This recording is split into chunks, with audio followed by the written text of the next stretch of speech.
بسم اللہ الرحمن الرحیم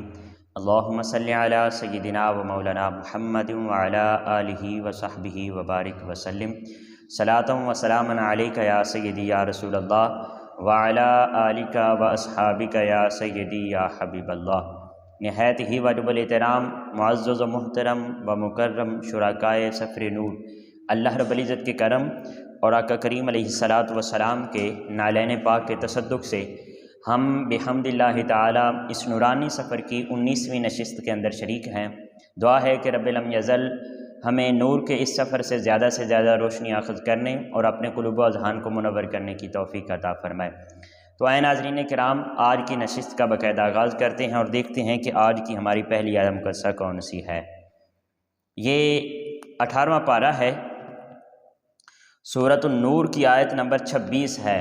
آیت نمبر 26۔ اعوذ باللہ من الشیطان الرجیم، بسم اللہ الرحمن الرحیم۔ اللہ رب العزت نے ارشاد فرمایا الخبیثات للخبیثین، کہ ناپاک عورتیں ناپاک مردوں کے لیے،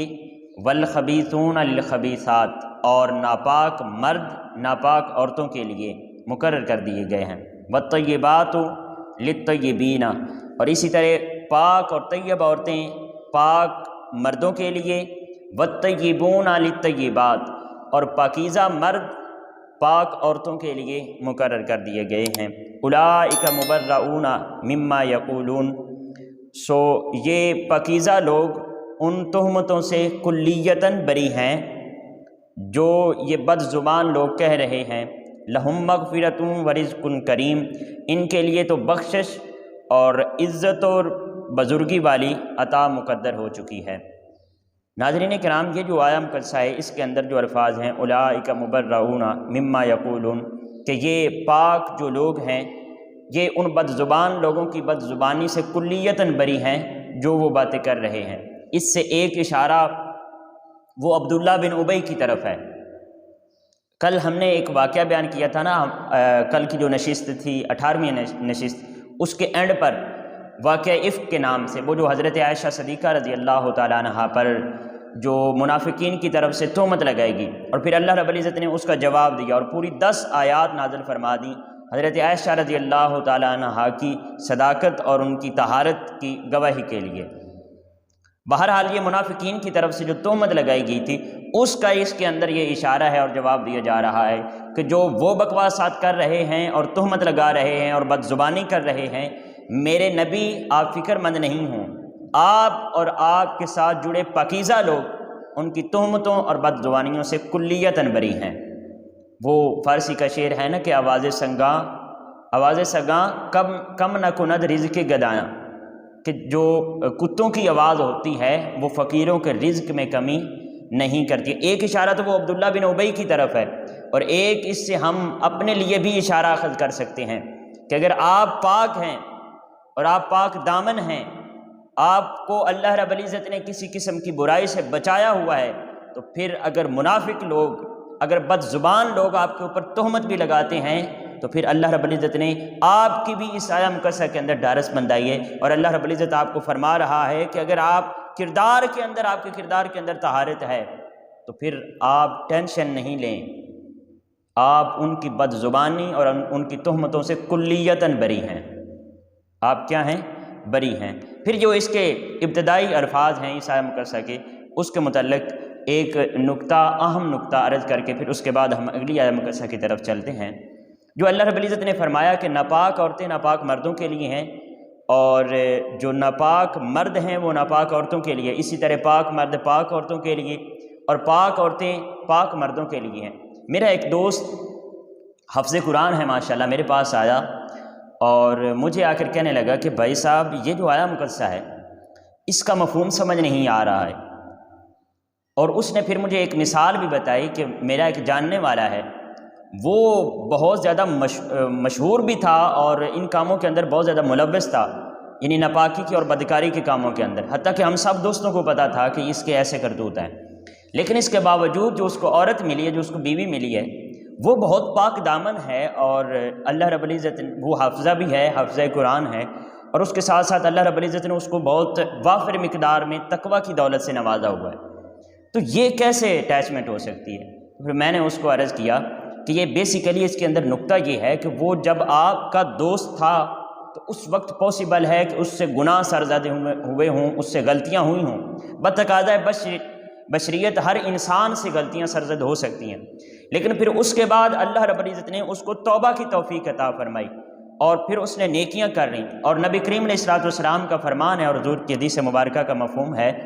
کہ جو نیکیاں ہیں وہ گناہوں کو مٹا دیتی ہیں۔ سو جب اس نے توبہ کر لی تو پھر وہ خبیثین سے نکل کر وہ طیبین میں آ گئی، خبیثین کی صف سے نکل کر پھر وہ طیبین میں آ گئی، یعنی اللہ رب العزت نے اس کو گناہوں کو مٹا دیا۔ اور اب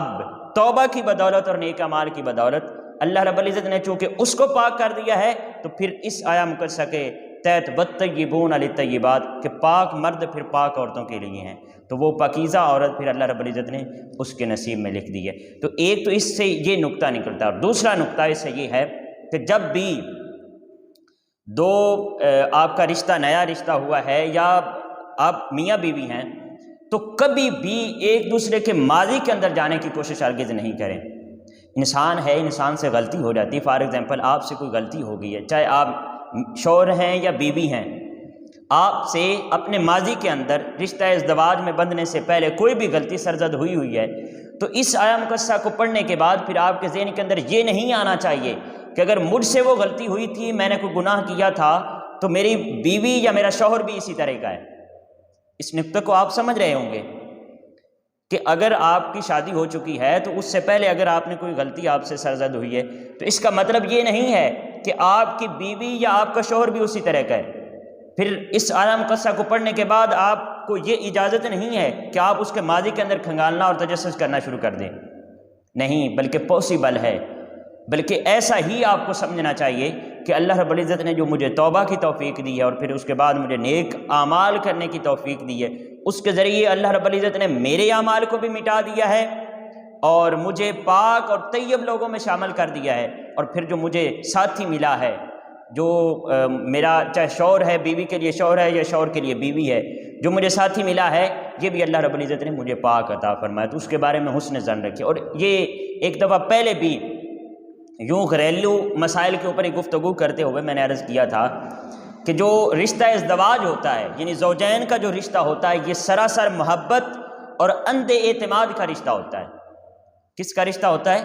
اندھے اعتماد کا رشتہ ہوتا ہے۔ اگر آپ اس کے بارے میں شک کرنا شروع کر دیں تو فوراً آپ کے اس رشتے کے اندر دراڑیں آنا شروع ہو جائیں گی اور آپ کا یہ رشتہ الٹیمیٹلی پھر ٹوٹنے کی طرف چلا جائے گا۔ تو کبھی بھی اپنا جو ساتھی ہے آپ کا، جو آپ کا زوج ہے، جو آپ کا دوسرا ساتھی ہے، چاہے مرد کے لیے بیوی ہے یا بیوی کے لیے مرد ہے، اس کے کردار کے متعلق آپ نے کبھی بھی شک نہیں کرنا، اور منع فرما دیا گیا ہے کہ پھر تجسس میں نہیں پڑھنا ہے، تجسس میں نہیں پڑھنا ہے۔ تو یہ اس آیا مقدسہ کے تحت ایک دو جو نقطے تھے وہ آپ کے احباب کے گوش گزار کر دیا۔ اس کے بعد جو بالکل ساتھ والی آیا مقدسہ 27 آیت نمبر 27، اللہ رب العزت نے ارشاد فرمایا یا ایھا الذین آمنوا لا تدخلوا بیوتا غیر بیوتکم حتی تستأنسوا وتسلموا علی اہلہا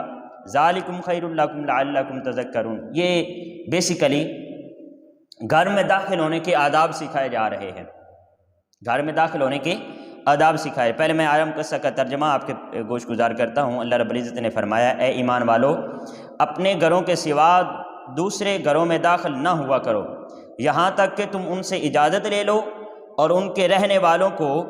سلام کہا کرو، یعنی داخل ہوتے ہی انہیں سلام کہا کرو، یہ تمہارے لیے بہتر نصیحت ہے تاکہ تم اس کی حکمتوں میں غور و فکر کرو۔ یہ تو اس آیا مقدسہ کا ترجمہ ہے۔ اب ناظرین کرام، احادیث مبارکہ سے جو ہمیں گھر میں داخل ہونے کے کچھ آداب معلوم ہوتے ہیں وہ یہ ہیں کہ جب بھی آپ کسی کے گھر جائیں تو سب سے پہلے تو اس کے دروازے کو نوک کریں، بغیر نوک کیے داخل نہ ہو جائیں، اجازت لیں، اور یا پھر بیل جو ہے وہ لگی ہوئی ہے تو وہ بیل لگائیں،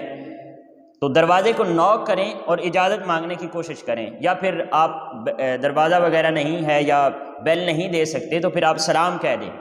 اگر جواب نہیں آتا تو دوبارہ پھر نوک کریں، پھر بھی جواب نہیں آتا تو تیسری دفعہ پھر نوک کریں۔ اگر 3 دفعہ اجازت کی طلب کرنے کے باوجود آپ کو جواب نہیں آتا تو پھر یہ سمجھیں کہ یا تو وہ اہل خانہ گھر نہیں ہیں، یا پھر اگر گھر ہیں تو وہ مصروف ہیں۔ اور اس لیے اس کے بعد یہ جو آیہ مقدسہ ہے اس کے اندر مزید وضاحت فرمائی گئی، فَإِن لَّمْ تَجِدُوا فِيهَا أَحَدًا فَلَا تَدْخُلُوهَا حَتَّى يُؤْذَنَ لَكُمْ، اگر تم وہ جو اہل خانہ ہیں جس گھر آپ تشریف لے گئے ہیں اس کے جو اہل خانہ ہیں وہ گھر والے جو ہیں، اگر ان کو آپ گھر میں نہ پاؤ تو فَلَا تَدْخُلُوهَا، پھر اس میں داخل نہ ہو، حَتَّى يُؤْذَنَ لَكُمْ، یہاں تک کہ آپ کو اجازت دے دی جائے، وَإِن قِيلَ لَكُمُ ارْجِعُوا، اور اگر آپ سے کہا جائے کہ واپس چلے جاؤ، یہ آداب سکھائے جا رہے ہیں، اگر آپ کو یہ کہا جائے کہ واپس چلے جاؤ، فَارْجِعُوا، تو پھر لوٹ آؤ، هُوَ أَزْكَىٰ لَكُمْ، یہ تمہارے حق میں بڑی پاکیزگی کی بات ہے، وَاللَّهُ بِمَا تَعْمَلُونَ عَلِيمٌ، اور اللہ ان کاموں سے جو تم کرتے ہو خوب آگاہ ہے۔ اگر آپ 3 دفعہ نوک کرتے ہیں اور آپ کو اس کا کوئی جواب نہیں آتا، کوئی ریپلے نہیں آتا، یا آپ کو منع کر دیا جاتا ہے کہ واپس چلے جاؤ، تو پھر آپ کے اوپر لازم ہے کہ پھر واپس چلے آؤ۔ تو یہ گھر میں داخل ہونے کے آداب سکھائے جا رہے ہیں۔ پھر اس کے اندر حضرت قیس بن سعد رضی اللہ تعالیٰ عنہ آپ فرماتے ہیں کہ جب بھی کسی کے گھر جاؤ اور دروازہ ناک کرنے سے آپ سے کوئی پوچھے کہ کون، تو پھر اپنا نام بتاؤ، یہ نہیں کہو کہ میں کھڑا ہوں، اب میں سے اس کو کیا پتہ چلے گا کہ میں کون ہوں۔ یہاں تک دیکھیں اسلام نے ہمیں رہنمائی فرمائی ہے کہ دوبارہ اس کو پھر سوال کرنے کی زحمت نہیں ہونی چاہیے۔ اگر اس نے ایک دفعہ پوچھا ہے کہ کون ہو تو پھر اس کے جواب میں اپنا نام بتاؤ، یہ نہیں کہو کہ میں ہوں، پھر اس کو دوبارہ تکلیف نہیں دو کہ وہ دوبارہ آپ سے سوال کرے کہ میں کون، آپ کون ہو، اپنا نام بتاؤ۔ پہلے ہی جب آپ سے پوچھا جائے کہ آپ کون ہو، چاہے آپ جاننے والے ہی ہو، پھر بھی اس کو اپنا نام بتاؤ کہ میں فلاں ہوں۔ پھر اس کے بعد فرمایا گیا کہ جھانکنا نہیں ہے گھر کے اندر جھانکنا نہیں ہے۔ اکثر اوقات ہمارے بازاروں کے اندر گزرتے ہوئے ہم لوگوں کی یہ عادت ہوتی ہے کہ جب ہم کہیں بازار سے گزر رہے ہوتے ہیں تو کسی کا اگر دروازہ تھوڑا سا کھلا ہے یا اس کا پردہ ٹھیک طرح سے آگے نہیں ہے تو ہم جھانکتے ہیں یہ اہل خانہ کیا کر رہے ہیں، یہ گھر والے کیا، عادت بن چکی ہوتی ہے لوگوں کی، تو یہ اس سے سختی سے منع کیا گیا، ایسا بالکل بھی نہیں ہونا چاہیے۔ ایک شخص آیا اور اس نے نبی کریم علیہ السلام کے کاشانہ اقدس میں حضور کے حجرہ مبارک میں اسی طرح جھانکا۔ حضور نبی کریم علیہ السلام کا پردہ تھوڑا سا دروازے سے پیچھے ہوا تھا، تو اس نے جب حجرہ مبارک میں جھانکا تو نبی کریم علیہ السلام کے پاس تیر تھا، آپ کے پاس تیر تھا، آپ وہ لے کر دوڑے تاکہ اس کی آنکھ پھوڑ دی جائے۔ اور یہ اجازت ہے کہ اگر کوئی آپ کے گھر کے اندر جھانکتا ہے تو اس کے پتھر مار کر آنکھ پھوڑ دو، تمہارے اوپر کوئی گناہ نہیں ہے۔ یہ اتنا سخت جرم ہے کسی کے گھر کے اندر جھانکنا۔ تو نبی کریم علیہ السلام وہ تیر جس طرف سے وہ ایرو بنا ہوا ہوتا ہے اس طرف سے لے کر نبی کریم علیہ السلام دوڑے، وہ شخص پھر بھاگ گیا۔ تو یہ کسی کے گھر کے اندر جھانکنا اتنا سخت گناہ ہے۔ ولا تجسسوا، تجسس میں نہ پڑو، یہ جو جانچ پڑتال کرنی گھر والے کیا کر رہے ہوں گے، کون کہاں بیٹھا ہے، وہ مشہور کہاوت ہے کہ جب کسی گھر میں جاؤ تو پھر اندھے بن کے جاؤ، یعنی کسی کو دیکھو نہیں، ان کے تجسس میں نہ پڑو، یہ نہ دیکھو کہ اس کے اہل خانہ کیا کر رہے ہیں، اور جب اس سے واپس لوٹو تو پھر بہرے بن کے لوٹو، یعنی جو وہاں پر سنا ہے وہ وہیں پر رہنے دو، ان کی باتیں یا ان کے راز جو ہیں وہ پھر باہر آ کر بیان نہیں کرو۔ تو یہ گھر میں داخل ہونے کے کچھ آداب بتائے جا رہے ہیں۔ ایک دفعہ حضرت عبداللہ بن عمر رضی اللہ تعالیٰ عنہ، اس ضمن میں ایک یہ آخری روایت آپ کے گوش گزار کرنے کے بعد ہم آگے چلیں گے۔ حضرت عبداللہ بن عمر رضی اللہ تعالیٰ عنہ، آپ ایک دفعہ حضرت عمر رضی اللہ تعالیٰ عنہ کا جو دربار مبارک تھا یا جہاں آپ کا دور خلافت تھا، جہاں آپ کوئی کام کر رہے تھے، تو وہاں پر آپ حاضر ہوتے ہیں، آپ کے صاحبزادے حضرت عبداللہ بن عمر رضی اللہ تعالیٰ عنہ، اور آپ سلام عرض کرتے ہیں۔ ایک دفعہ سلام عرض کرتے ہیں، جواب نہیں آتا، دوسری دفعہ پھر سلام عرض کرتے ہیں، جواب نہیں آتا، تیسری دفعہ پھر سلام عرض کرتے ہیں، جواب نہیں آتا، تو آپ لوٹ جاتے ہیں، واپس لوٹنے لگتے ہیں۔ آپ کے انہی سلام عرض کرنے کے دوران ہی حضرت امام حسین رضی اللہ تعالیٰ عنہ آپ بھی تشریف لے آتے ہیں۔ جب امام پاک تشریف لے آتے ہیں تو آپ چونکہ دیکھ رہے ہوتے ہیں کہ حضرت عبداللہ بن عمر رضی اللہ تعالیٰ عنہ نے 3 دفعہ سلام عرض کیا ہے اور جواب نہیں آیا، تو آپ بھی سمجھ جاتے ہیں کہ حضرت عمر رضی اللہ تعالیٰ عنہ بیزی ہوں گے، مصروف ہوں گے، تو اس لیے انہوں نے اجازت نہیں دی۔ جب حضرت عبداللہ بن عمر رضی اللہ تعالیٰ عنہ لوٹتے ہیں تو حضرت امام حسین رضی اللہ تعالیٰ عنہ بھی لوٹ آتے ہیں کہ آپ مصروف ہوں گے، پھر کسی ٹائم چکر لگا لیں گے۔ حضرت عمر رضی اللہ تعالیٰ عنہ کو اس بات کا کہیں علم ہو جاتا ہے، پتہ چل جاتا ہے کہ امام حسین آئے ہیں اور واپس لوٹ رہے ہیں، کسی وجہ سے پتہ چل جاتا ہے تو آپ پھر دوڑ کے باہر نکلتے ہیں۔ حضرت عمر رضی اللہ تعالیٰ عنہ اور حضرت امام حسین رضی اللہ تعالیٰ عنہ کے پاس آ کر آپ سے یہ فرماتے ہیں کہ اگر آپ تشریف لائے تھے تو اندر آ جاتے، پھر آپ واپس کیوں لوٹ رہے ہیں؟ اے شہزادہ رسول، آپ واپس کیوں لوٹ رہے ہیں؟ تو حضرت امام حسین رضی اللہ تعالیٰ عنہ نے فرمایا کہ آپ کے بیٹے نے چونکہ 3 دفعہ اجازت طلب کی ہے لیکن اجازت نہیں ملی، تو میں نے یہی سمجھا کہ آپ مصروف ہوں گے تو پھر کبھی چکر لگا لوں گا۔ تو آپ نے بہت پیارا جواب عرض کیا، آپ نے فرمایا کہ اے شہزادہ رسول،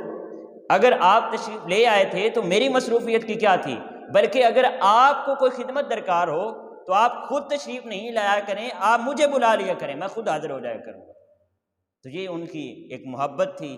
اور ایک صحابہ کرام کی اہل بیت اطہار علیہم السلام کے ساتھ ادب کا اور محبت کا تعلق تھا۔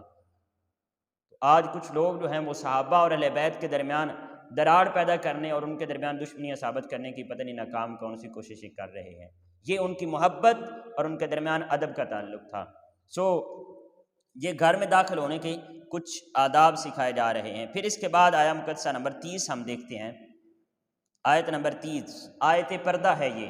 آیت پردہ کے نام سے مشہور ہوگی، بہت پیاری آیت مقدسہ ہے۔ میرے بھائی بھی اور میری بہنیں بھی جو بھی سماعت فرما رہے ہیں اس ٹاپک کو بڑے توجہ کے ساتھ سماعت فرمائیں، بھائیوں کے لیے بھی ہے اور بہنوں کے لیے بھی ہے۔ اللہ رب العزت نے ارشاد فرمایا قُل لِّلْمُؤْمِنِينَ يَغُضُّوا مِنْ أَبْصَارِهِمْ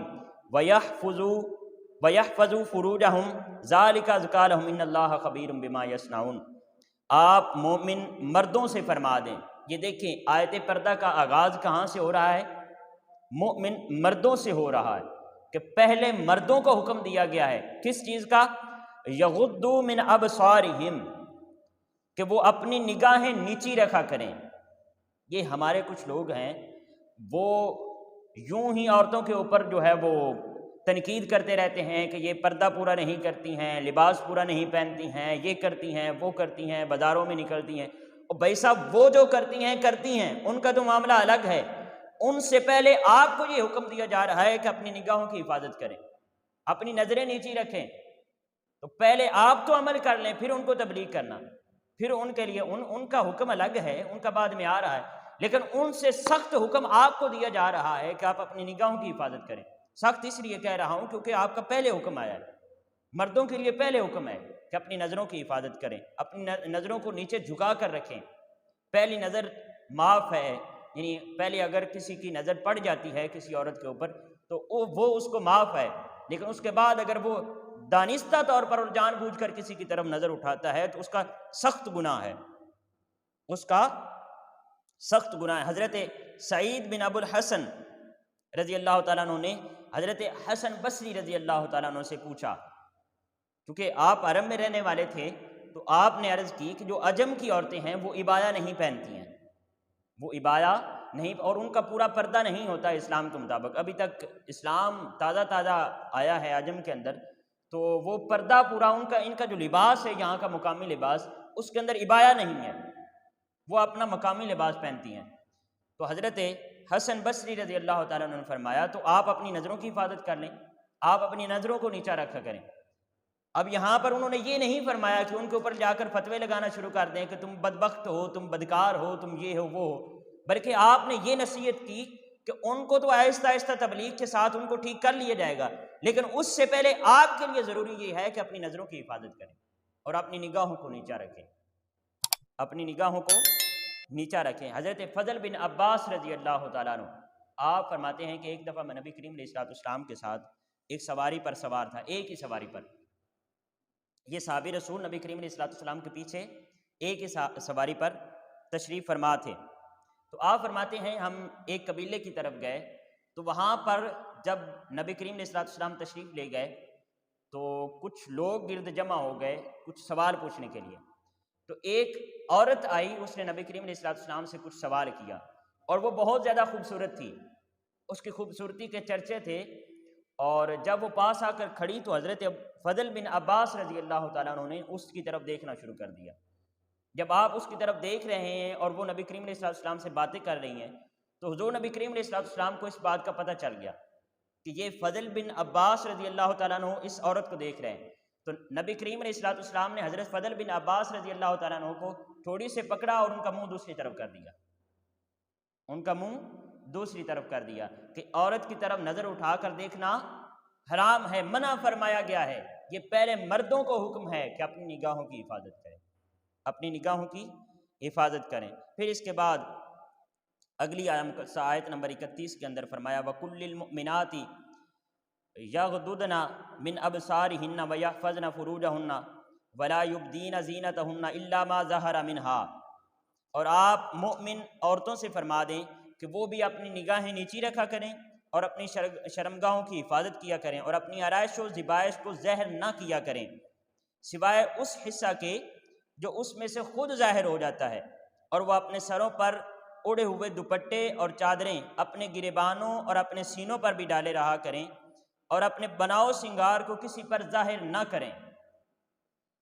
یہ اب عورتوں کے لیے حکم آ گیا، وہ مردوں کے لیے حکم تھا وہ میں نے بیان کر دیا وضاحت کے ساتھ۔ اب یہ عورتوں کے لیے پردے کا حکم ہے کہ ایک تو اپنی نگاہوں کی حفاظت کریں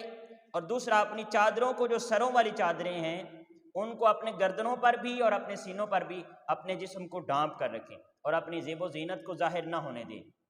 ناظرین کرام، پردے کے اندر یہ تین چیزوں کی، یہ جو کہا گیا نا کہ جو اس میں خود ہی ظاہر ہو جائے، الا ما ظہر منہا، مگر جو اس میں سے ظاہر ہو جائے اس کی اجازت ہے۔ یہ مفسرین فرماتے ہیں کہ تین چیزوں کی اجازت دی گئی ہے۔ ایک تو چہرے کی، یہاں سے لے کر یہ جو چہرے، یہ ماتھے سے لے کر ٹھوڑی تک، یہ چہرے کی اجازت دی گئی ہے۔ یہ عورتیں اس کے اوپر پردہ نہ بھی کریں تو ان کے اوپر عقاب نہیں ہے۔ اور پھر ان ہاتھوں کی اجازت دی گئی، ہاتھوں ہتھیلیوں کی،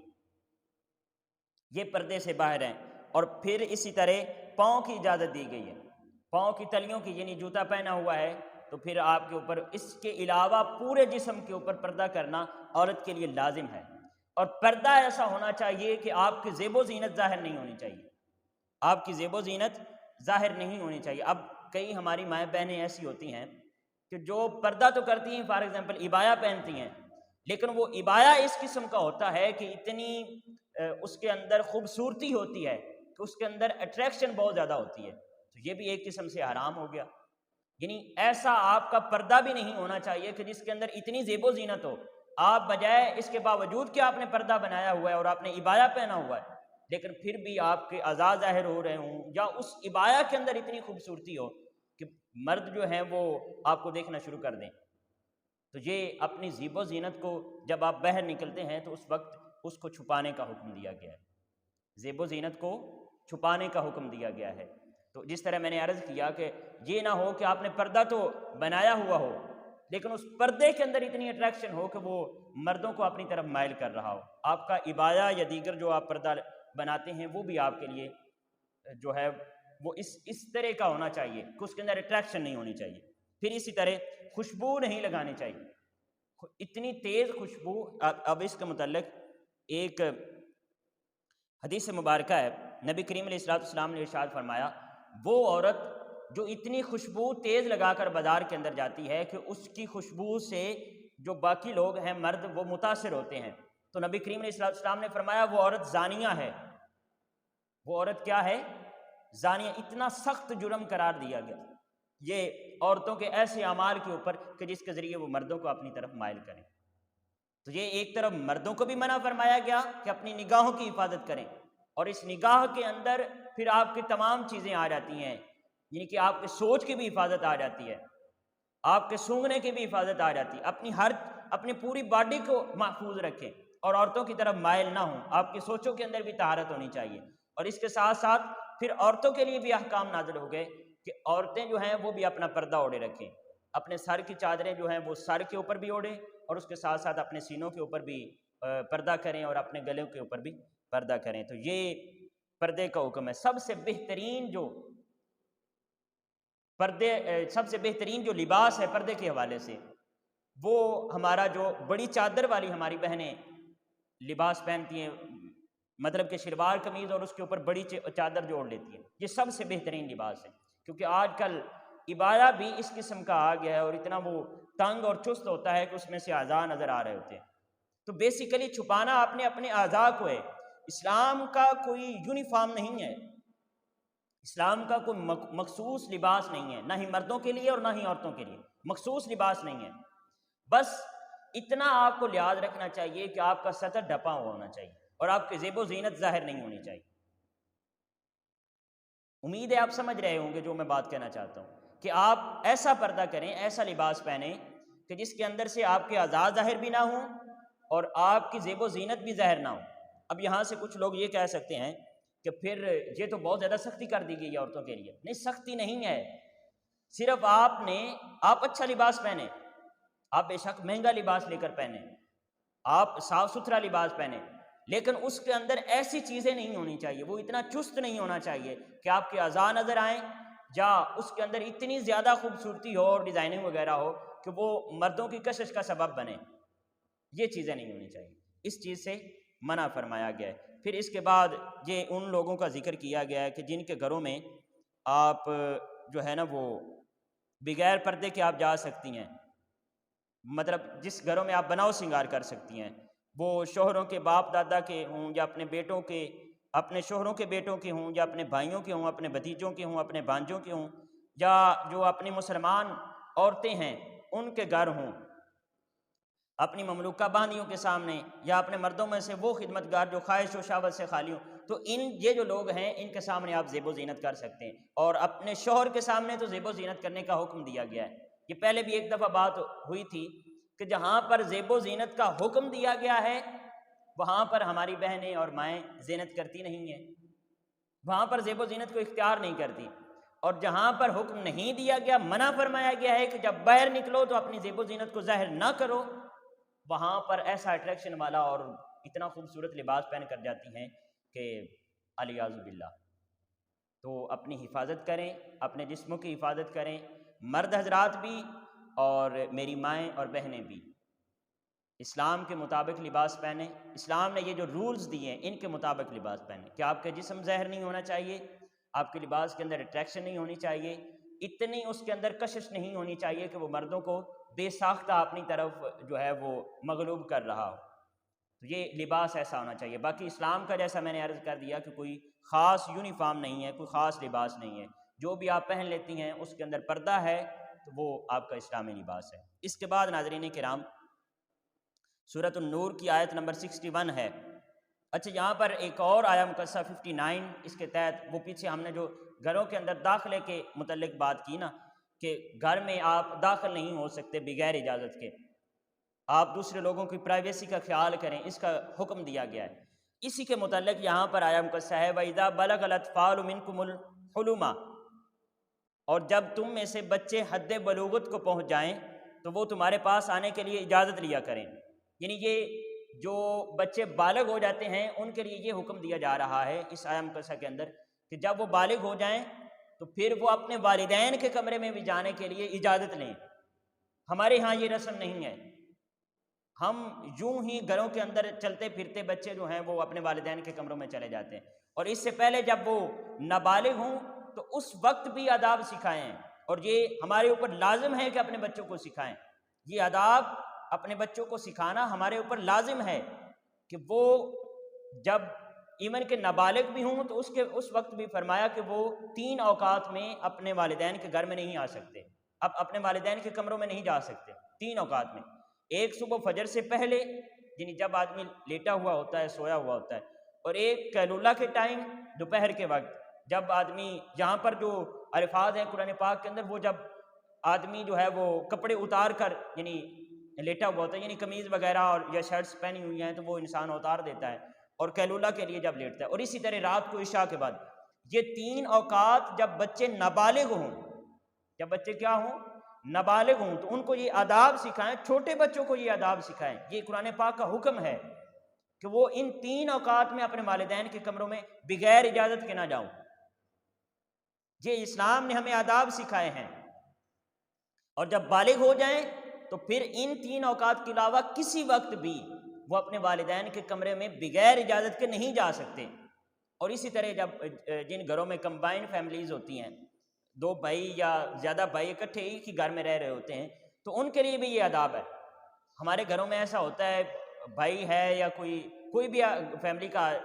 آدمی ہے تو وہ بغیر اجازت کے ہی کسی دوسرے کے کمرے میں چلا جاتا ہے، دروازہ نوک نہیں کرتا، دروازہ بند ہے تو یوں ہی کھول کر چلا جاتا ہے، اس کی اجازت بالکل نہیں ہے۔ پہلے دروازے کو نوک کرنا چاہیے، چاہے کوئی بڑا کسی چھوٹے کے کمرے میں جا رہا ہے یا چھوٹا کسی بڑے کے کمرے میں جا رہا ہے، جہاں بھی آپ جا رہے ہیں کسی دوسرے کے کمرے میں جا رہے ہیں تو پھر پہلے دروازے کو نوک کریں اور اجازت لے کر اندر داخل ہوں۔ اور یہاں پر بھی وہی تمام رولز لاگو ہوں گے کہ اگر 3 دفعہ اجازت لینے سے اجازت نہیں ملتی تو اسلامی حکم ہے، یہ قرآن پاک کا حکم ہے کہ پھر واپس چلے جائیں۔ پھر کیا کریں؟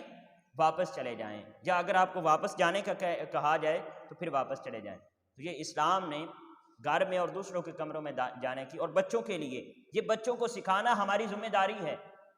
چھوٹے بچوں کو سکھائیں، جو ابھی نابالغ بچے ہیں ان کو سکھائیں کہ ان 3 اوقات میں اگر آپ کو اپنے والدین کے کمروں میں کوئی کام ہے، آپ نے جانا ہے، تو ان 3 اوقات میں بغیر اجازت لیے آپ داخل نہیں ہو سکتے۔ چھوٹے جو نابالغ بچے ہیں ان کے لیے 3 اوقات کی پابندی ہے، اور جو بالغ ہو جائیں بچے پھر وہ جب بھی کسی وقت کے اندر بھی والدین کے کمرے میں جانے چاہیں تو وہ دروازے کو نوک کر کے جائیں گے، دروازہ نوک کیے بغیر نہیں جائیں گے۔ یہ گھروں میں اور دوسروں کے کمروں میں جانے کی آداب ہے جو اسلام ہمیں سکھا رہا ہے۔ اس کے بعد آیا مقدسہ نمبر 61 ہے۔ اللہ رب العزت نے ارشاد فرمایا لیس علی الاعمى حرج ولا علی الاعرج حرج ولا علی المریض حرج ولا علی انفسکم ان تأکلوا من بیوتکم او بیوت آبائکم۔ ناظرین کرام، اس کے اندر اللہ رب العزت نے اس آیہ مقدسہ کے اندر 3 لوگوں کا ذکر کیا ہے، اندھے، لنگڑے اور بیمار، کہ ان کے ساتھ کھانے پینے میں کوئی رکاوٹ نہیں ہے، ان کے ساتھ کھانے پینے میں کوئی حرج نہیں ہے، ان کے ساتھ کھانے میں کوئی حرج۔ بیسیکلی وہ جو جہالت کا دور تھا اس کے اندر جو عرب لوگ تھے وہ ان لوگوں کو، اندھوں کو، لنگڑے جو لوگ ہوتے تھے ان کو اور بیماروں کو اپنے ساتھ کھانا بیٹھ کر نہیں کھانے دیتے تھے۔ اندھوں کو اس لیے ساتھ نہیں بٹھاتے تھے کھانے کے اندر کہ یہ زیادہ کھا جاتے ہیں، اور لنگڑوں کو اس لیے نہیں بٹھاتے تھے کہ یہ جگہ زیادہ گھیر لیتے ہیں، اور مریضوں کو بھی اس طرح ساتھ نہیں بٹھاتے تھے کہ ان کی بیماری سے ہمیں بھی حصہ مل جاتا ہے۔ تو یہ ان 3 لوگوں کے ساتھ جو ہے وہ بیٹھ کر کھانا کھانے سے وہ اکتاہٹ محسوس کرتے تھے، تو قرآن پاک نے حکم نازل فرما دیا کہ ان کے ساتھ بیٹھ کر کھانا کھایا جائے۔ بیسیکلی اسلام پورے کا پورا ہے ہی جو پسا ہوا طبقہ ہے اور جو نچلا طبقہ ہے ان کو اٹھانے کے لیے، اور اسلام نے ان کو حقوق دیے ہیں۔ یہاں پر بھی دیکھیں ان کا لحاظ کرنے کی طرف انسان کی توجہ دی جا رہی کہ ان کے ساتھ بیٹھنے میں، کھانے میں کوئی حرج نہیں ہے۔ مطلب کیا ہے کہ ان کے ساتھ بیٹھ کر کھایا کریں اور ان کو اپنے کھانے کے اندر شامل کیا کریں۔ اور پھر اس کے بعد چند ایک گھروں کا ذکر کیا گیا ہے، اپنے باپ دادا کے گھروں سے یا اپنی ماؤں کے گھروں سے، اپنے بھائیوں کے گھروں سے، اپنی بہنوں کے گھروں سے، اپنے چچاؤں کے گھروں سے، اپنی پھوپھیوں کے گھروں سے، اپنے ماموں کے گھروں سے، اپنی خالاؤں کے گھروں سے، یا جن گھروں کی کنیاں یعنی جن کے گھروں کے اختیار تمہارے پاس ہو۔ تو یہ جو رشتہ داروں کے گھر گنے ہیں ان گھروں سے آپ بغیر اجازت کے کھا سکتے ہیں، یہ قرآن پاک نے اجازت دی ہے۔ آپ اپنی پھوپھی کے گھر جاتے ہیں، اپنے خالہ کے گھر جاتے ہیں، ماموں کے گھر جاتے ہیں، چچا کے گھر جاتے ہیں، اسی طرح اپنے بہنوں یا بھائیوں کے گھر جاتے ہیں، تو آپ وہاں سے کوئی بھی چیز نکال کر آپ کھا سکتے ہیں، آپ کو اجازت دی گئی ہے، آپ کو اجازت دی گئی ہے، آپ وہاں سے بغیر جھجک کے کھا سکتے ہیں۔ اسی طرح فرمایا اپنے دوستوں کے گھروں سے کھا سکتے ہیں۔ لیس علیکم جناح ان تأکلوا جمیعا او اشتاتا، اور پھر جہاں پر دیکھیں کمبائن بیٹھ کر جو ہے وہ کھانے کی طرف توجہ دی جا رہی، تم پر اس بات میں کوئی گناہ نہیں کہ تم سب کے سب مل کر کھاؤ یا الگ الگ کھاؤ، یعنی سب مل کر بھی کھا سکتے ہو، کمبائن بیٹھ کر ایک ہی ٹیبل پر آپ اپنے چچا کے گھر جاتے ہیں یا کسی بھی فیملی کے اندر جاتے ہیں یا اپنے دوستوں کے ساتھ جاتے ہیں، تو یہ کمبائن بیٹھ کر یہاں پر کھانا کھانے کی اجازت دی گئی ہے، اکٹھے مل کر کھانا کھانے کی۔ اور اسی طرح آپ اکیلے اکیلے بھی کھا سکتے ہو، اس کی بھی اجازت دی جا رہی۔ تو بہرحال یہ جو گھر میں نے گنے ہیں، جو رشتہ دار گنے ہیں، ان سے آپ کھانا بغیر اجازت کے، بغیر ان کی اجازت لیے آپ کھا سکتے ہیں۔ اور اسی طرح پھر اس دوسرے حکم کے اندر اکٹھے بیٹھ کر کھانے کی ترغیب دی جا رہی ہے کہ آپ اکٹھے بیٹھ کر بھی کھانا کھا سکتے ہیں۔ پھر اس کے بعد فرمایا فَإِذَا دَخَلْتُمْ بُيُوتًا فَسَلِّمُوا عَلَىٰ أَنفُسِكُمْ تَحِيَّةً مِّنْ عِندِ اللَّهِ مُبَارَكَةً طَيِّبَةً، اور پھر جب تم گھروں میں داخل ہوا کرو تو اپنے گھر والوں پر سلام کہا کرو، یہ اللہ کی طرف سے بابرکت اور پاکیزہ دعا ہے۔ اس طرح اللہ اپنی آیتوں کو تمہارے لیے واضح فرماتا ہے تاکہ تم احکام شریعت اور آداب زندگی کو سمجھ سکو۔ ناظرین کرام، یہ کتنے ہی واضح اور پیارے انداز میں ہمیں زندگی کے جملہ امور کی بہت ہی وضاحت کے ساتھ ہماری رہنمائی کی جا رہی ہے۔ ہماری آئلی زندگی میں، ہماری معاشرتی زندگی میں، یہ ہم نے سفر نور شروع کر رکھا ہے، آج ہم 18ویں پارے کے اندر موجود ہیں اور انشاءاللہ 19واں پارہ مکمل کریں گے۔ تو آپ دیکھ رہے ہیں ہر زندگی کے اندر، زندگی کے جملہ امور کے اندر، ہماری معاشرتی زندگی، کاروباری زندگی، آئلی زندگی، ازدواجی زندگی، ہماری زندگی کا ہر پہلو قرآن پاک نے اس کے اوپر روشنی ڈالی اور ہمارے لیے واضح نصیحتیں موجود ہیں۔ تو پھر ہم کیوں نہ قرآن پاک کے ساتھ جڑ جائیں، ہم کیوں نہ قرآن پاک کو دوبارہ اس کے ساتھ رشتہ کو استوار کر لیں، ہم کیوں نہ روزانہ قرآن پاک کا کم از کم 1 رکوع یا 2 رکوع ترجمہ کے ساتھ پڑھ کر سوئیں، اپنے گھروں میں ترجمے والا قرآن پاک رکھیں اور اس قرآن پاک سے وہ حاصل کریں جو آپ کو زندگی کی کسی کتاب سے، دنیا کی کسی کتاب سے نہیں مل سکتا۔ ناظرین کرام، یہ آداب ہمیں سکھائے گئے ہیں گھروں میں داخل ہونے کے۔ پھر اس کے بعد آیا مقدسہ لے رہے ہیں، اللہ رب العزت نے ارشاد فرمایا، یہ آیت نمبر 60 ہے، سورۃ الفرقان شروع ہو گئی ہے، سورۃ الفرقان کی آیت نمبر 60۔ وما ارسلنا قبلک من المرسلین الا انہم لیأکلون الطعام ویمشون فی الاسواق وجعلنا بعضکم لبعض فتنہ اتصبرون وکان ربک بصیرا۔ اور ہم نے آپ سے پہلے رسول نہیں بھیجے مگر کہ وہ کھانا بھی یقیناً کھاتے تھے، ایک پوائنٹ، وہ کھانا کھاتے تھے اور بازاروں میں بھی حسب ضرورت چلتے پھرتے تھے۔ یعنی اے حبیب، آپ سے پہلے ہم نے کم و بیش 1,24,000، یہ آیا مقدسہ کا مفہوم ہے، 1,24,000 پیغمبر بھیجے، ان میں سے ایک بھی ایسا نبی نہیں تھا جو کھاتا پیتا نہ ہو، سبھی کھاتے پیتے تھے۔ اور پھر اس کے بعد اشارہ فرمایا وہ کھاتے پیتے تھے تو وہ اپنا کما کر کھاتے تھے، یعنی وہ بازاروں میں جاتے تھے اور خرید و فروخت کرتے تھے۔ تو یہ اسلام نے بہت ہی حوصلہ شکنی کی ہے جو انسان کماتے نہیں ہیں اور اپنے لیے حلال رزق تلاش کرنے کی کوشش نہیں کرتے اور پھر الٹیمیٹلی بھکاری بن جاتے ہیں۔ اسلام اس کی سخت مذمت کرتا ہے، اس کی سخت مذمت۔ اور جو کاروبار کرتے ہیں، جو بزنس کرتے ہیں، جو اپنے لیے رزق حلال کماتے ہیں، دیکھیں نبی کریم علیہ الصلوۃ والسلام نے ان کی کیسے حوصلہ افزائی فرمائی ہے۔ یہ حضرت داؤد علیہ السلام جو تھے، ان کا اللہ رب العزت نے زیرہ بنانے کا، وہ جو یونیفارم ہوتی تھی اپنے تحفظ کے لیے جنگوں کے اندر استعمال کی جاتی زیرہ، وہ بنانے کا اللہ رب العزت نے ان کو طریقہ سکھا رکھا تھا۔ تو یہ زیرہ بناتے تھے اور اس طرح اپنے رزق حلال تلاش کرتے تھے، رزق حلال اپنا کاروبار کرتے تھے۔ اور اسی طرح نبی کریم علیہ الصلوۃ والسلام، آپ کی پوری فیملی ہی بزنس فیملی تھی۔ آپ دیکھیں سیدہ خدیجہ الکبریٰ رضی اللہ تعالیٰ عنہ کتنی بڑی بزنس مین تھی، آپ مکے کی سب سے رئیس عورت تھیں اور سب سے بڑا کاروبار حضرت خدیجہ الکبریٰ رضی اللہ تعالیٰ عنہ کا تھا۔ اور اسی طرح نبی کریم علیہ الصلوۃ والسلام شام کے علاقوں میں تشریف لے جایا کرتے تھے اور وہاں ایکسپورٹ اور امپورٹ کا جو کام ہے وہ کیا کرتے، خرید و فروخت کرتے تھے، چیزیں لے جاتے تھے وہاں پر بیچتے تھے، وہاں پر خرید کر لاتے تھے۔ تو یہ نبی کریم علیہ الصلوۃ والسلام کی سنت ہے۔ اور یہاں سے میں عرض کرنا چاہوں گا خصوصاً اپنی بہنوں کو اور بیٹیوں کو کہ کاروبار کی طرف آئیں، اپنے لیے خود رزق حلال تلاش کریں، اپنے لیے رزق حلال تلاش کریں۔ سیدہ خدیجہ الکبریٰ رضی اللہ تعالیٰ عنہا کی سیرت تمہارے سامنے موجود ہے۔ اور پھر میں والدین سے بھی عرض کرنا چاہوں گا کہ جو اسلامی اصولوں کے مطابق کاروبار کی اجازت اگر بچیاں مانگتی ہیں تو ان کو لازماً اس کی اجازت دیں، اور اس کی اجازت ہونی چاہیے، بچیوں کا اپنا کاروبار ہونا چاہیے اور رزق حلال وہ خود کمائیں۔ پھر اسی طرح صحابہ کرام رضوان اللہ علیہم اجمعین کو دیکھ لیں، حضرت عثمان رضی اللہ تعالیٰ عنہ، ایک آپ کو غنی کا لقب دیا گیا، آپ اتنے امیر تھے تو ہی غنی کا لقب ملا ہے نا، تو ہی آپ سخاوت کرتے تھے، آپ کو اللہ رب العزت نے نواز رکھا تھا، آپ کا بہت بڑا کاروبار تھا۔ اسی طرح باقی صحابہ کو بھی ہم دیکھ لیں تو وہ سبھی کاروبار کرتے تھے، اپنے لیے رزق حلال تلاش کرتے تھے۔ نبی کریم علیہ الصلوۃ والسلام نے فرمایا الکاسب حبیب اللہ، کہ ہاتھ سے محنت کرنے والا اور اپنی روزی کمانے والا اللہ کا دوست ہے۔ اور یہ توکل کے متعلق ہم بات کر چکے ہیں کہ اپنے ہاتھ سے رزق حلال کی تلاش کے لیے محنت کرنا، اس سے توکل کے اندر کوئی حرج نہیں آتی ہے۔ محنت کرنے کا حکم دیا جا رہا ہے، اس لیے محنت کرنی ہے، اور رزق اللہ کی بارگاہ سے طلب کرنا ہے۔ محنت اس لیے کرنی ہے کیونکہ ہمیں حکم کی تعمیل دینی ہے، ہمیں حکم کی تعمیل کرنی ہے، اور جو بھروسہ ہے وہ پھر اپنی محنت پر نہیں رکھنا بلکہ اللہ رب العزت کے کرم اور اس کی رحمت پر رکھنا ہے۔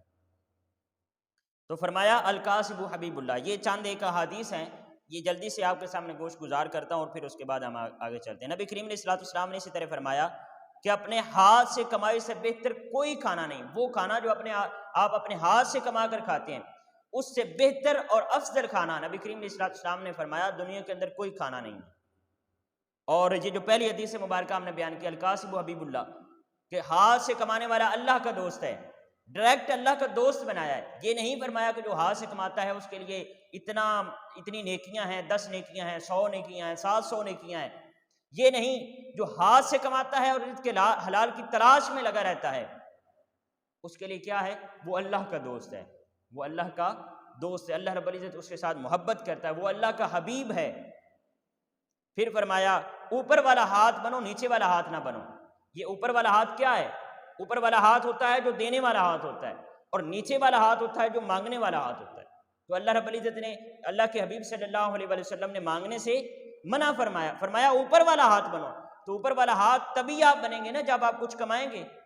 اپنی ضروریات پہلے نکالیں گے، اپنی ضروریات سے جو باقی بچے گا وہی آپ بانٹیں گے نا، تبھی آپ اوپر والا ہاتھ بنیں گے۔ تو نبی کریم علیہ السلام نے فرمایا کیا بنو؟ اوپر والا ہاتھ بنو۔ اسی طرح حضرت ابو ہریرہ رضی اللہ تعالیٰ عنہ آپ بیان فرماتے ہیں کہ نبی کریم علیہ السلام نے فرمایا کہ ایک شخص کا لکڑیوں کا گٹھا اپنی کمر پر لاد کر لانا یہ اس سے کئی گنا بہتر ہے کہ وہ کسی سے مانگ کر کھائے۔ لکڑیوں کا گٹھا اگر وہ اپنی کمر پر لاد کر اور مشقت کے ساتھ اپنے رزق کماتا ہے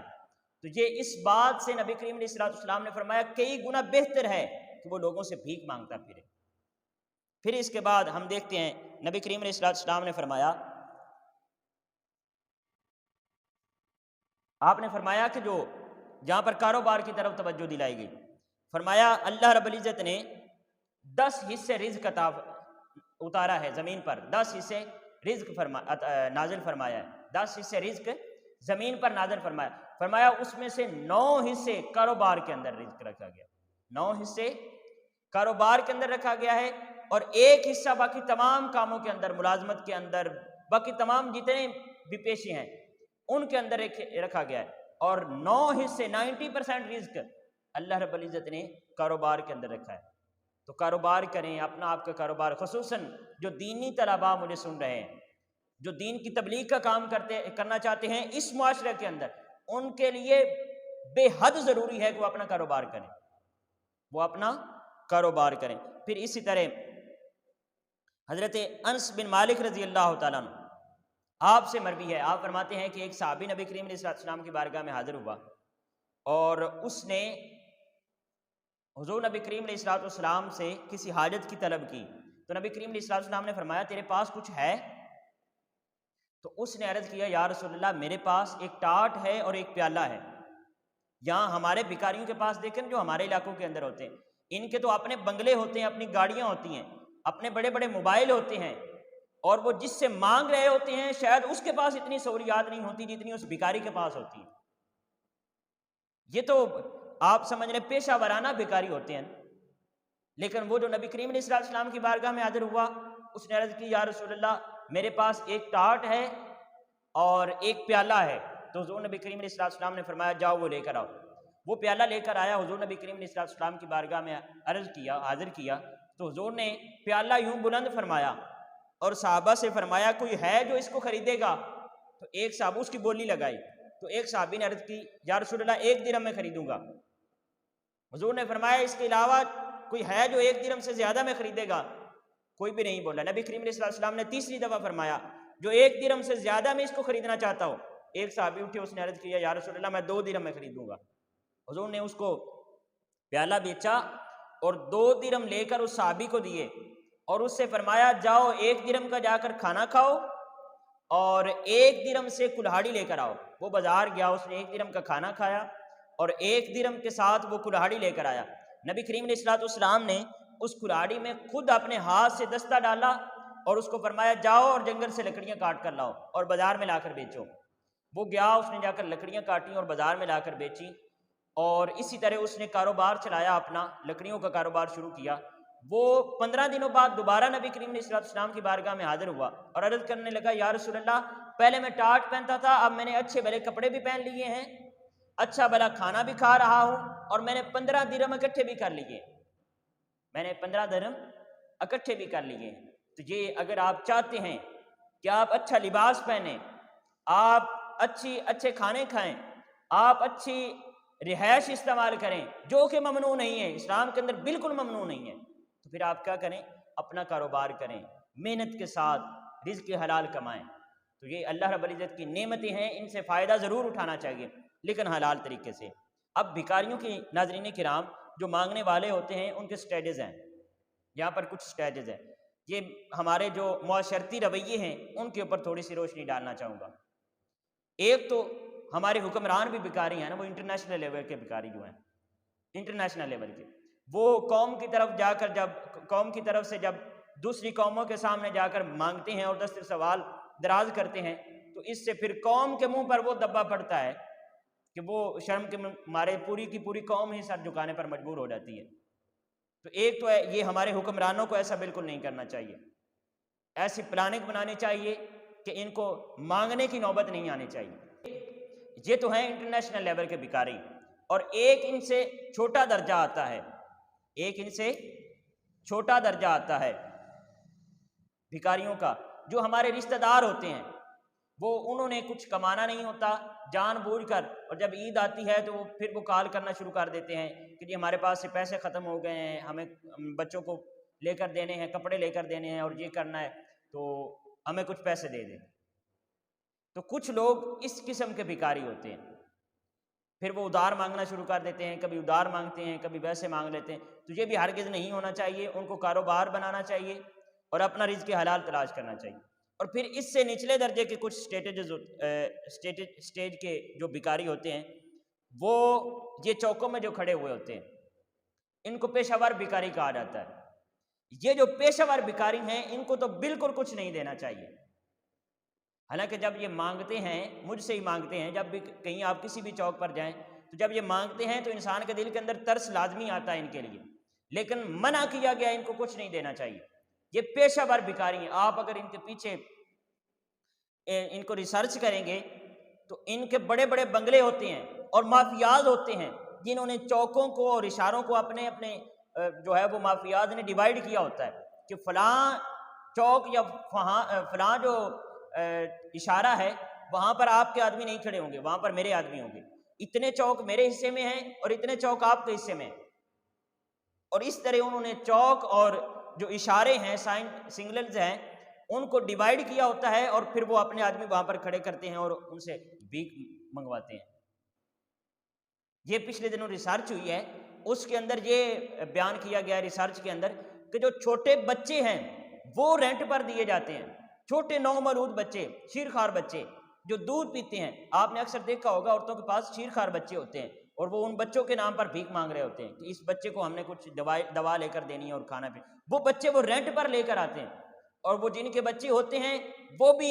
نسل در نسل بھکاری ہوتے ہیں، اور وہ اپنے بچوں کو پھر آگے رینٹ پر دے دیتے ہیں کہ یہ بچے ہمارے لے جائیں، ایک دن کا اتنا کرایہ ہے، یہ آپ نے ہمیں دینا ہے، اور ان بچوں کو دکھا کر آپ بھیک طلب کر سکتے ہیں۔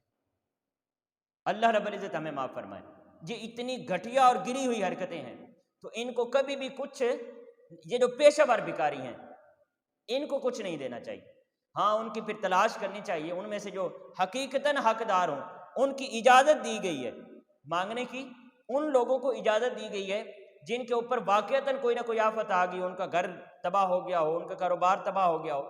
اور وہ بالکل پسا ہوا طبقہ ہوں،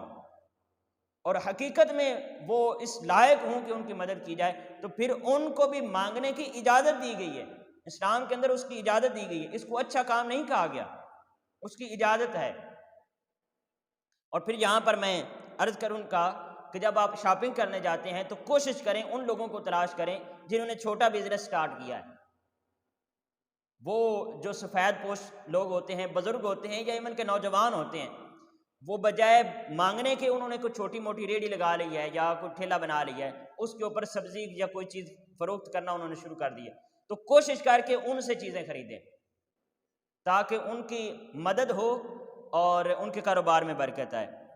تو یہ چند ایک چیزیں تھیں بیکاریوں کے حوالے سے، چند ایک پوائنٹس تھے۔ تو یہ ایک بہت ہی بڑا جرم ہے۔ اللہ رب العزت فرماتا ہے کہ کیا کرو، بازار میں جاؤ اور بازار میں جا کر خرید و فروخت کرو۔ یہی فرمایا نا کہ آپ سے پہلے کوئی بھی نبی نہیں تھا کہ جو کھاتا پیتا نہ ہو اور جو بازار نہ جاتا ہو۔ وَيَمْشُونَ فِي الْأَسْوَاقِ، وہ بازار میں جاتے تھے، اس میں چلتے پھرتے۔ تو کیا آپ کیا سمجھتے ہیں بازار کے اندر وہ ویسے گھومنے جاتے تھے؟ نہیں، وہ وہاں پر کاروبار کرتے تھے، اور بغیر کسی ریزن کے اسلام نے تو ویسے ہی بازار میں جانے سے منع فرمایا ہے۔ بغیر ریزن کے آپ نہیں جا سکتے، بغیر ریزن کے آپ نہیں جا سکتے۔ تو یہ اللہ رب العزت ہم سب کو محفوظ فرمائے یہ بھیک مانگنے سے۔ نبی کریم علیہ السلام نے فرمایا نا کہ جو لوگ بھیک مانگتے ہوں گے، جو بھکاری ہوں گے، قیامت کے دن ان کے منہ پر گوشت نہیں ہوگا، اونلی ہڈیاں ہوں گی۔ تو آپ تصور کریں یہ کتنا بدترین ڈھانچہ ہوگا۔ تو بچائیں۔ اسی طرح اگر آپ نے زکوٰۃ دینی ہو، یہ ضمناً بات میرے ذہن میں آ گئی تو آپ سے عرض کر دیتا ہوں کہ اگر آپ نے زکوٰۃ دینی ہو تو بجائے 10 لوگوں کو آپ 10,000 زکوٰۃ دینے چاہتے ہیں، 1,000 دینے کی، آپ ایسے کریں ایک آدمی کو 10,000 دے دیں، اور جو مستحق ہے پہلے مستحق تلاش کریں، جو مستحق ہے اس کو 10,000 دیں اور اس کو ساتھ نصیحت کریں، بلکہ اس کو کاروبار سٹارٹ کر کے دیں، کوئی نہ کوئی اس کے لیے کاروبار سٹارٹ کریں اور اس کاروبار کا اس کو مالک بنا دیں۔ تو یہ بہت عظیم نیکی ہے۔ لوگوں کو اس دلدل سے نکالیں، ان کی جتنا ہو سکتا ہے تربیت کریں، اور پھر اگر آپ کچھ دینا چاہتے ہیں تو جو واقعتاً حقدار ہیں، جو بیوہ ہوتی ہیں، عورتیں ہوتی ہیں، یا جو بزرگ ہوتے ہیں، بوڑھے ہوتے ہیں، جن کا کوئی کمانے والا نہیں ہوتا اور خود کما نہیں سکتے، جو ایسے لوگ ہوتے ہیں جن کے پاس بالکل کوئی وسیلہ نہ ہو، پھر ان کو اجازت دی گئی ہے کہ وہ بھیک مانگ سکتے ہیں، اور پھر ان کو ہی کچھ نہ کچھ دینا ہمارے اوپر لازم بھی ہوتا ہے۔ پھر اس کے بعد ناظرین کرام ہم چلتے ہیں سورۃ الفرقان کی آیت نمبر 63 ہے، 63 آیت مقدسہ، بہت پیاری آیت مقدسہ ہے، توجہ کے ساتھ سماعت فرمائیں۔ اللہ رب العزت نے ارشاد فرمایا وَعِبَادُ الرَّحْمَنِ الَّذِينَ يَمْشُونَ عَلَى الْأَرْضِ هَوْنًا وَإِذَا خَاطَبَهُمُ الْجَاهِلُونَ قَالُوا سَلَامًا، اور خدائے رحمان کے مقبول بندے وہ ہیں جو زمین پر آہستگی سے چلتے ہیں، اور جب ان سے جاہل اور اکڑ لوگ ناپسندیدہ بات کرتے ہیں تو وہ سلام کہتے ہوئے الگ ہوتے ہیں، سلام کہہ دیتے ہیں بس۔ یہاں پر اللہ رب العزت نے اپنے رحمان بندوں کی 2 صفتیں ذکر کی ہیں۔ اپنے رحمان کے بندوں کی، یعنی اللہ رب العزت نے اپنا نام یہاں پر رحمان استعمال فرمایا رحمان کے جو بندے ہیں۔ اب یہاں پر اللہ رب العزت عباد اللہ بھی فرما سکتا تھا، اللہ کے بندے، لیکن اپنی رحمان صفت یہاں پر اس لیے ذکر فرمائی چونکہ رحمان کا معنی ہوتا ہے نا کہ ہمیشہ رحم کرنے والے، ہمیشہ رحم کرنے والا۔ رحمان کا کیا معنی ہوتا ہے؟ ہمیشہ رحم کرنے والا۔ تو فرمایا جو رحمان کے بندے ہیں، جو ہمیشہ رحم کرنے والے کے بندے ہیں، وہ پھر زمین کے اندر اکڑ کر نہیں چلتے۔ پہلی صفت، زمین کے اندر اکڑ کر نہیں چلتے، نرمی کے ساتھ چلتے ہیں، آہستگی کے ساتھ چلتے ہیں، زمین کے اندر لوگوں کے ساتھ نرمی کے معاملات کرتے ہیں، لوگوں کے ساتھ تکبر کے معاملات نہیں کرتے، غرور نہیں کرتے۔ اللہ رب العزت نے جن کو نواز رکھا ہوتا ہے، اور جو رحمان کے بندے ہوتے ہیں پھر وہ کیا کرتے ہیں؟ زمین کے اندر اکڑ کر نہیں چلتے، آہستگی سے چلتے ہیں۔ یہ پہلی صفت۔ اور دوسرا وَإِذَا خَاطَبَهُمُ الْجَاهِلُونَ قَالُوا سَلَامًا، اور جب ان سے جاہل لوگ مخاطب ہوتے ہیں تو پھر وہ ان سے کہہ دیتے ہیں سلام ہو آپ کو۔ یعنی دیکھیں خصوصاً وہ لوگ جو دین اسلام کی تبلیغ کرتے ہیں اور جن کو اللہ رب العزت نے اس کام سے نواز رکھا ہے، آپ جب بھی آگے بڑھنے لگتے ہیں اور اللہ رب العزت آپ کو نوازتا ہے، آپ کسی بھی کام میں دین کی تبلیغ کا، خصوصاً میں عرض کر رہا ہوں، اور اوورآل کوئی بھی بزنس آپ نے سٹارٹ کیا ہے اس کے اندر اللہ رب العزت آپ کو نوازتا ہے، آپ ترقی کرنے لگتے ہیں تو اکثر لوگ حاسدین آپ کے پاس آ جاتے ہیں اور پھر وہ آپ سے جھگڑا کرنے لگتے ہیں اور آپ کو بغیر وجہ کے تنقید کرتے ہیں۔ دیکھیں تنقید 2 قسم کی ہوتی ہے، تنقید برائے اصلاح اور تنقید برائے تنقید۔ یہاں پر جو لوگ تنقید برائے تنقید کرتے ہیں اور جاہل ہوتے ہیں ان کی بات کی جا رہی ہے۔ تنقید برائے اصلاح کا یہ مطلب ہوتا ہے کہ وہ آپ کو تنقید کرتے ہیں، آپ کی کوئی غلطی نکالتے ہیں اس نیت سے کہ آپ کی غلطی ٹھیک ہو جائے، اور پھر آپ کی بات وہ سنتے ہیں، جو آپ ان کو جواب دیں وہ آپ اس کی بات کو سنتے ہیں، اور جب وہ سوال کر رہے ہوتے ہیں ان کے سوال کرنے سے انداز سے ہمیں پتہ چل جاتا ہے کہ یہ تنقید برائے اصلاح کر رہے ہیں یا یہ تنقید برائے تنقید کر رہے ہیں۔ تو جو تنقید برائے اصلاح کریں ان کو تو جواب دیں، ان کو ریزن بتائیں کہ یہ میں کام کر رہا ہوں، اس کی ریزن یہ ہے، یا اس کی اصلاح ہو جائے گی یا آپ کی اصلاح ہو جائے گی۔ اور جو تنقید برائے تنقید کرتے ہیں اور آپ کی ٹانگ کھینچنے کی کوشش کرتے ہیں اور آپ کے ساتھ حسد کرتے ہیں، پھر ان کو اللہ رب العزت نے فرمایا ان کو کیا کرو، سلام کر کے آگے گزر جاؤ۔ حسد کی آگ میں جلتے ہوئے یہ دشمن میرے، ڈھونڈتے ہیں نت نیا الزام میرے واسطے، مشتعل وہ مجھے کرنا چاہتے ہیں اور میں کچھ بھی ان کے سوالوں کا دیتا نہیں جواب، مسکرا کر سامنے سے جب گزر جاتا ہوں میں، تیر بن کر ان کے سینے میں اتر جاتا ہوں میں۔ تو یہ جو حاسد ہوتے ہیں وہ تو چاہتے یہی ہیں کہ آپ کو مشتعل کریں، آپ کو بھڑکائیں اور پھر آپ کا اپنا نقصان کروائیں آپ سے، لیکن آپ نے ان کی باتوں میں نہیں آنا ہے۔ جب بھی حاسد لوگ آپ کے پاس آئیں، آپ کی تحریک کے اوپر، آپ کی تنظیم کے اوپر، آپ کے کام کے اوپر اور آپ کی ذات کے اوپر تنقید اس لیے کریں کہ فقط ان کا مقصد تنقید ہو، تو پھر ان کو آپ نے کیا کرنا ہے؟ قرآن پاک نے ہمیں اسلوب دیا ہے کہ پھر ان کی باتوں میں نہیں آنا ہے، پھر ان کے ساتھ جھگڑا کرنا شروع نہیں کر دینا ہے، پھر ان کو سلام کرنا ہے۔ ہم دیکھتے ہیں کہ اکثر جو ہمارے تحریک منہاج القرآن کے حوالے سے ہم کام کرتے ہیں، کوئی بھی کام کریں تو لوگ نیچے آ کر اتنے نیگیٹو کمنٹ کرتے ہیں، تو حضور شیخ الاسلام نے اس کے بارے میں نصیحت فرمائی ہے کہ یہ جو کمنٹ ہوتے ہیں آپ کے لیے یہ لازم ہے کہ آپ ان کمنٹس کا سوشل میڈیا کے اوپر ہو یا فیس ٹو فیس کوئی بھی کمنٹ کرے، تو اگر آپ کو کوئی گالی دیتا ہے تو اس کا مطلب یہ نہیں ہے کہ آپ نے بھی اس کو گالی دینی ہے اور اسی طرح کی گالی دینی ہے، بلکہ آپ کے لیے یہ نصیحت ہے کہ آپ نے پھر ان کو سلام کرنا ہے، ان کو سلام کرنا ہے اور جاہلوں کی باتوں میں نہیں آنا ہے، ان کے سوالوں کا جواب نہیں دینا ہے۔ اللہ رب العزت ہمیں عمل کی توفیق عطا فرمائے۔ اس کے بعد ناظرین کرام سورۃ الشعراء شروع ہوتی ہے، تو اس کے اندر یہاں پر ہمیں ادب سکھایا جا رہا ہے۔ فرمایا یہ سورۃ الشعراء آیت نمبر 78 ہے، الذی خلقنی فہو یہدین، وہ جس نے مجھے پیدا کیا سو وہی مجھے ہدایت فرماتا ہے، والذی هو یطعمنی ویسقین، اور وہی مجھے کھلاتا اور پلاتا ہے، وَإِذَا مَرِضْتُ فَهُوَ یشفین، اور جب میں بیمار ہو جاتا ہوں تو وہی مجھے شفا دیتا ہے، والذی یمیتنی ثم یحیین، اور وہی مجھے موت دے گا اور وہی مجھے دوبارہ زندہ فرمائے گا۔ یہاں پر فرمایا وَإِذَا مَرِضْتُ فَهُوَ یشفین، جب میں بیمار ہوتا ہوں تو وہ شفا دیتا ہے، یعنی بیماری کی نسبت اپنی طرف کریں اور شفا کی نسبت مولا کی طرف کریں، کہ بیمار میں ہوتا ہوں اور شفا کون دیتا ہے؟ اللہ دیتا ہے۔ یہ اللہ رب العزت کے ساتھ تعلق کا ایک ادب ہمیں سکھایا جا رہا ہے۔ اسی طرح کوئی بھی آپ سے گناہ ہوتا ہے تو گناہ کی نسبت اپنی طرف کریں،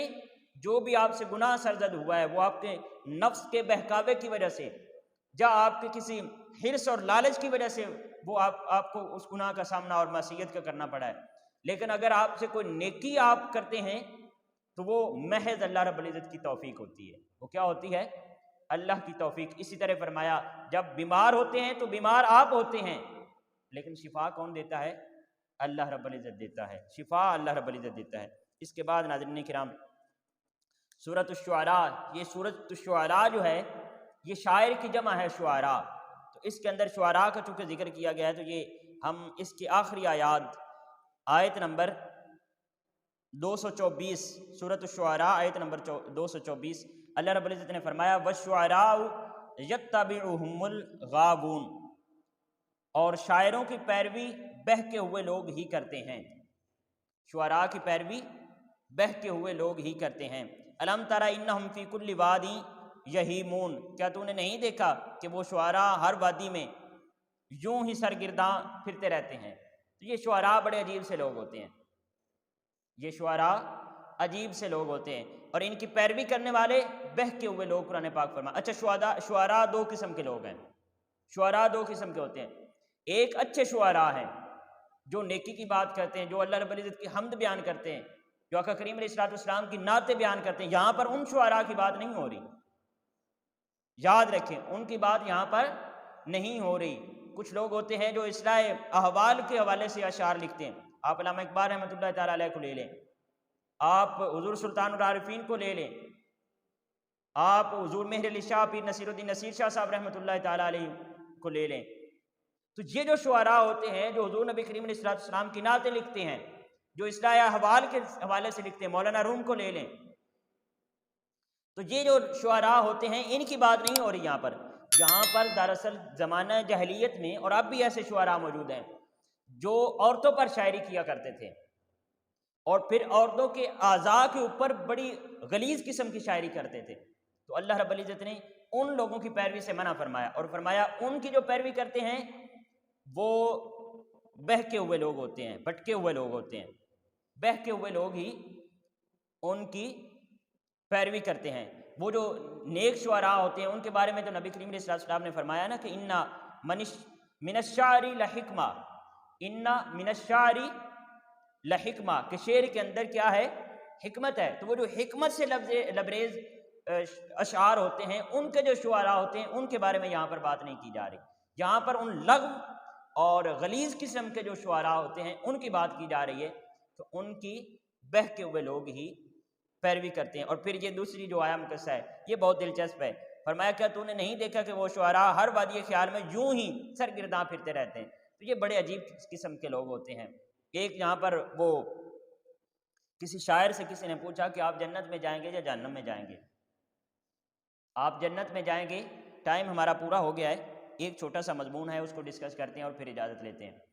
آپ جنت میں جائیں گے یا جہنم میں جائیں گے؟ تو اس نے کہا بھی ہمیں جنت یا جہنم کا تو کوئی پتہ نہیں، ہم تو ادھر ہی جائیں گے جہاں پر ہمارے جو شاعری ہمارا کلام زیادہ سننے والے لوگ ہوں۔ تو یہ اس طرح کر کے یہ بہکے ہوئے لوگ ہوتے ہیں، یہ شعراء کی اللہ رب العزت نے یہاں پر بات کی ہے۔ پھر اس کے بعد یہاں پر حضرت داؤد اور حضرت سلیمان علیہ السلام کا وہ قصہ ہے۔ حضرت سلیمان علیہ السلام اللہ رب العزت کے بہت پیارے نبی تھے اور یہ حضرت داؤد علیہ السلام کے جانشینی میں تھے۔ آپ کو اللہ رب العزت نے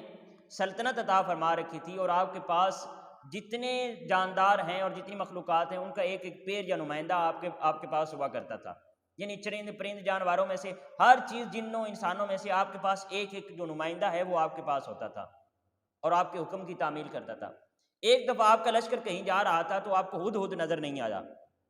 ہدہد نظر نہیں آیا، تو آپ نے فرمایا کہ اگر ہدہد بغیر کسی شرعی ریزن کے میرے پاس آیا، اس غیر حاضری کے اوپر اگر اس نے کوئی ویلنٹ ریزن نہ رکھی تو میں اس کو ضرور سزا دوں گا۔ ہدہد آتا ہے اور آ کر عرض کرتا ہے کہ جو ملکہ ایک سلطنت ہے، بہت بڑی میں سلطنت دیکھ آیا ہوں اور اس کو ایک ملکہ ہیڈ کر رہی ہے، ملکہ سبا اس کا نام ہے، تو وہ شرک کے اندر اور ایسی غیر دینی باتوں کے اندر ملوث ہے۔ پھر حضرت سلیمان علیہ السلام اسی ہدہد کے ہاتھ ہی اپنا رکہ بھیجتے ہیں ملکہ سبا کو، اور اس کو یہ لکھ کر بھیجتے ہیں کہ آپ میری اتباع کر لیں، توحید کے اوپر آ جائیں اور میری نبوت کا اقرار کر لیں۔ جب یہ ملکہ سبا کے پاس رکہ پہنچتا ہے تو وہ آگے سے اس رکے میں جواب دیتی ہے کہ ہم آپ کی اطاعت بالکل نہیں کر سکتے، ہم آپ کو فدیہ دے دیتے ہیں، جو آپ کہیں ہم آپ کو فدیہ دے دیتے ہیں، لیکن یہ جو دین کی باتیں آپ کر رہے ہیں کہ ہم بتوں کی پرستش کو چھوڑ دیں اور توحید کی طرف آ رہے ہیں، یہ ہم سے نہیں ہوتا ہے۔ جب یہ ہدہد رکہ لے کر آتا ہے اور حضرت سلیمان علیہ السلام کو رکہ دیتا ہے تو آپ پھر میسج واپس بھیجتے ہیں کہ اگر آپ توحید کے اوپر نہیں آتے اور دین کو قبول نہیں کرتے تو پھر تیار ہو جائیں، ہم آپ سے جنگ کرنے والے ہیں۔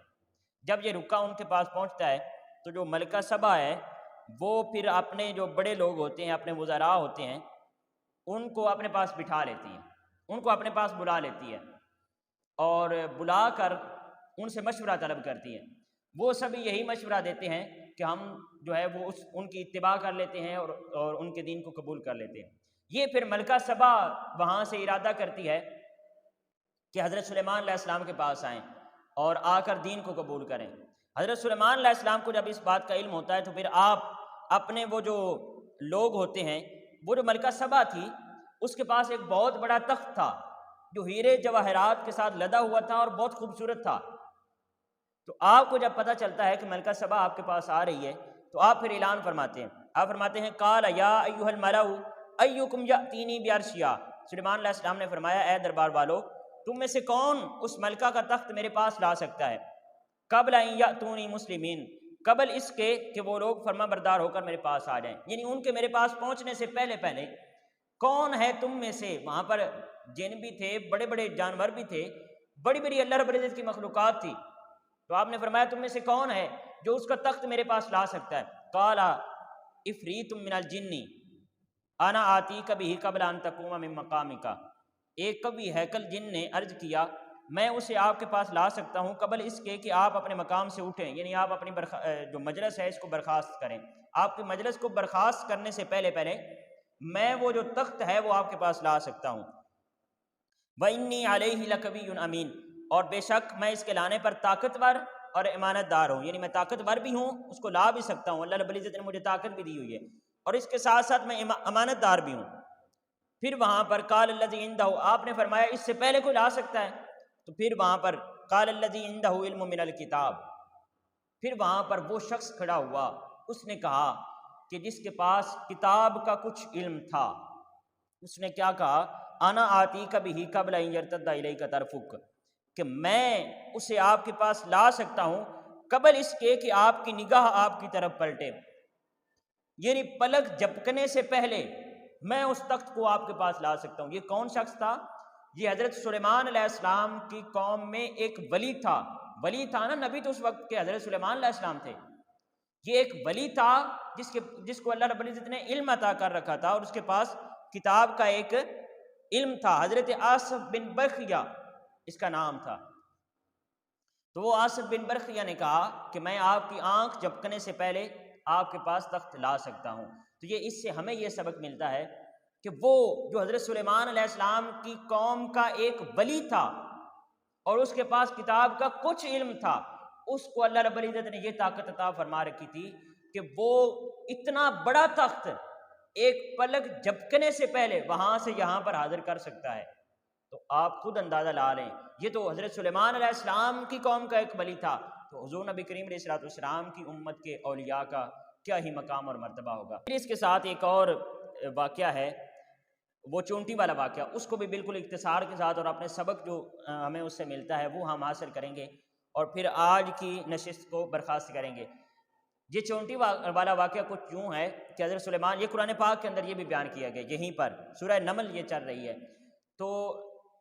جو حضرت سلیمان علیہ السلام ایک دفعہ اپنے لشکر کے ساتھ تشریف لا رہے تھے، تو دور کہیں چونٹیوں کا بھی ایک لشکر تھا۔ وہ جب چونٹیوں کے لشکر کو پتہ چلا کہ حضرت سلیمان علیہ السلام کا لشکر تشریف لا رہا ہے، تو وہ جو چونٹیوں کی ہیڈ تھی اس نے اپنی باقی چونٹیوں کو خطاب کیا کہ جلد از جلد اپنی بلوں میں چلی جاؤ، ورنہ وہ حضرت سلیمان علیہ السلام کا لشکر آ رہا ہے، کہیں ان کے پاؤں تلے آ کر تمہاری جان نکل جائے گی۔ اچھا، یہ چونٹیوں نے جب یہ خطاب کیا اس چونٹی نے، تو حضرت سلیمان علیہ السلام کو بھی اس کا پتہ چل گیا، اور پھر آپ آئے، یہ قرآن پاک کے اندر باقاعدہ واقعہ ہے، آپ اس کو پڑھ سکتے ہیں۔ تو آپ نے پھر وہ چونٹیوں کو اپنے ہاتھ پر رکھ کر اس سے خطاب کیا اور فرمایا کہ تو کیا چیز ہے، تو حقیر سا جانور ہے، اور یہ وہ پورا پھر مکالمہ یہاں پر ذکر کیا گیا۔ اس واقعہ سے جو ہم سبق حاصل کرنا چاہتے ہیں وہ یہ ہے کہ دیکھیں، جس کو اللہ رب العزت علم عطا فرمانا چاہے، اب دیکھیے چونٹی ایک حقیر سا جانور ہے، لیکن وہ کتنا دور آتا ہوا لشکر اس نے پہچان لیا۔ مفسرین فرماتے ہیں سینکڑوں میل دور تھا ابھی تک، تو اس نے اس کو جو ہے وہ پہچان لیا، اور اس کو علم ہو گیا چونٹی کو، اور پھر چونٹی کو علم ہو گیا تو پھر چونٹی نے، آپ دیکھیں وہ کتنا کوئی لاؤڈ سپیکر میں اعلان کیا ہوگا، وہ اپنی چونٹیوں کو خطاب کیا، اور کوئی اس کی آواز بھی پھر کتنی ہوگی، لیکن اس آواز سے بھی اللہ رب العزت نے حضرت سلیمان علیہ السلام کو آگاہ فرما دیا، تو حضرت سلیمان علیہ السلام کو اس کے خطاب کا علم جو ہے وہ ہو گیا۔ یعنی اللہ رب العزت جس کو علم عطا فرمانا چاہے وہ اس کو فرما سکتا ہے۔ اس واقعہ سے وہ لوگ جو نبی کریم علیہ السلام کے علم غیب کی معاذ اللہ نفی کرنے کی کوشش کرتے ہیں، ان کو سبق حاصل کرنا چاہیے۔ اللہ رب العزت ہمیں قرآن پاک کے علم سے زیادہ خزینے اکٹھے کرنے اور اپنے قلوب و اذان کو منور کرنے کی توفیق عطا فرمائے۔ آج کے لیے ہم اتنا ہی آج کی نشست کو برخاست کرتے ہیں۔ آپ سب کی سماعتوں کا بہت شکریہ۔ اللہ رب العزت آپ سب کا حامی و ناصر ہو۔ السلام علیکم ورحمۃ اللہ وبرکاتہ۔